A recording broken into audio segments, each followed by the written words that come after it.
కోనసీమ జిల్లాలో పవన్ పై విమర్శలు చేసిన వైఎస్ఆర్సీపీ ఎమ్మెల్సీ ఇజ్రాయిల్ కు జనసేన పి గన్నవరం ఎమ్మెల్యే గిడ్డి సత్యనారాయణ బెదిరింపు కాల్ చేశారు.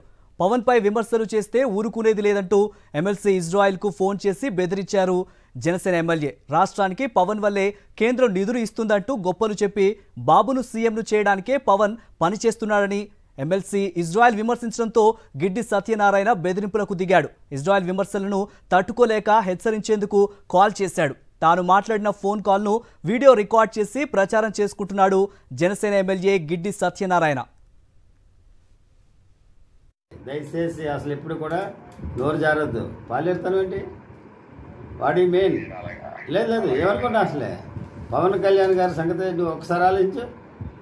మనం ఆయన్ని ఆ విధంగా మాట్లాడటానికి మన స్థాయి ఏంటి? ప్రైమ్ మినిస్టర్ అందరినీ విడిచిపెట్టి ఆయన పిలుస్తాడు. ఈ రాష్ట్రానికి ఏ నిధులు కావాలన్నా ఆయన పేరు చెప్తేస్తున్నాడు. ఒక్కసారి ఆలోచించు. తప్పు ఎప్పుడు అలా మాట్లాడదు.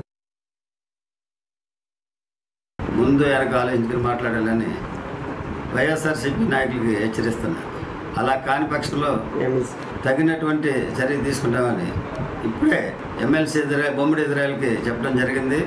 మరలా ఇప్పుడు ఆ విధమైనటువంటి కోతలు కూయొద్దని.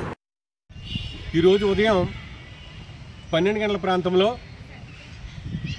మా పక్క నియోజకవర్గం అయినటువంటి దళిత ఎమ్మెల్యే గౌరవ గిడ్డి సత్యనారాయణ గారు నాకు ఫోన్ చేయడం జరిగింది. నేను సాటి దళితుడు అనే అభిమానంతో ఫోన్ చేయడం జరిగింది. దాని మీద అతను నన్ను బ్లాక్మెయిల్ చేస్తూ బెదిరిస్తూ మరి ఏంటి మాట్లాడుతున్నావు, పవన్ కళ్యాణ్ గారు నేను స్థాయి నీదా అని చెప్పేసి జారీ చేస్తున్నాడు. నేను గిడ్డి సత్యనారాయణ గారికి ఒకటే చెప్తున్నా, ఈ రాష్ట్రంలో వైఎస్ఆర్ కాంగ్రెస్ పార్టీ ప్రతిపక్షంగా ఉంది.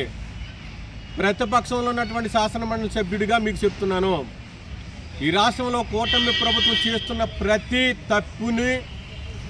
ప్రతి తప్పుదాన్ని మేము ఎత్తి చూపించే బాధ్యత మాది. విమర్శని సద్విమర్శగా తీసుకునే